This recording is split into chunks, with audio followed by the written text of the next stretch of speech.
All right, let's jump right in. Today, we're digging into an essay that suggests a pretty controversial way to read the opening chapters of one of the most influential books ever written, Genesis. The author's whole idea is, what if, to find the real truth in these stories, you have to start by admitting they might not be literally historically true? So the author, Raymond Bax, he doesn't start with some heavy theology. Instead, he tells this simple story his mom told him about a little boy, a cookie jar, and a crawdad. Yeah, the point was never about whether a crawdad actually got into a cookie jar. The lesson was simple: don't sneak cookies. And that little analogy? Well, that's the key to his entire argument. And that brings us to this idea: allegory. An allegory is just a story where the message is the whole point, not the literal nuts and bolts of what happened. The essay's big claim is that if you start reading Genesis this way, a whole lot of the problems and contradictions that people struggle with, they just kind of melt away. So this really sets up a choice, a fork in the road for the reader. Are we supposed to read these ancient stories as straight-up literal history or as a powerful, meaningful allegory? The essay argues that this is the central question we have to grapple with. I think this slide breaks it down perfectly. You've got the literal reading, which is all about what happened. The details are everything. But then you have the allegorical reading, which asks, what does it mean? Here, the message is the truth. The author argues that if you get stuck on that first approach, you run into what he calls insoluble difficulties. So let's actually look at some of those so-called difficulties.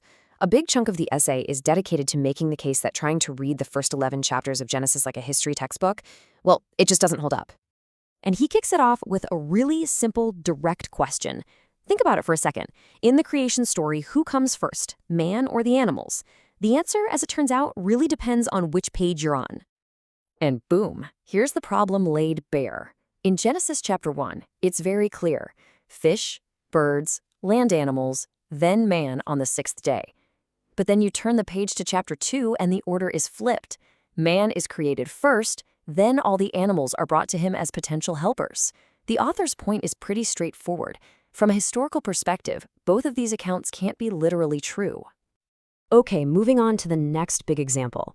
The essay then takes a hard look at the story of Noah's Ark and the Great Flood, arguing that if you treat it as a historical event, the sheer physics of it all become, well, pretty mind-boggling. So the author actually runs the numbers. To cover Mount Everest, the highest point on Earth, in just 40 days, the floodwaters would have had to rise at a rate of over 30 feet an hour, every single hour for 40 days straight. He basically presents this as a physical impossibility. And honestly, the questions just keep piling up.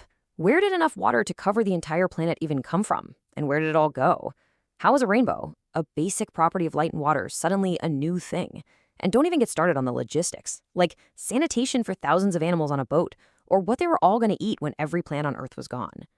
For the author, these questions completely unravel a literal reading. Okay, so if these stories aren't literal history, what are they?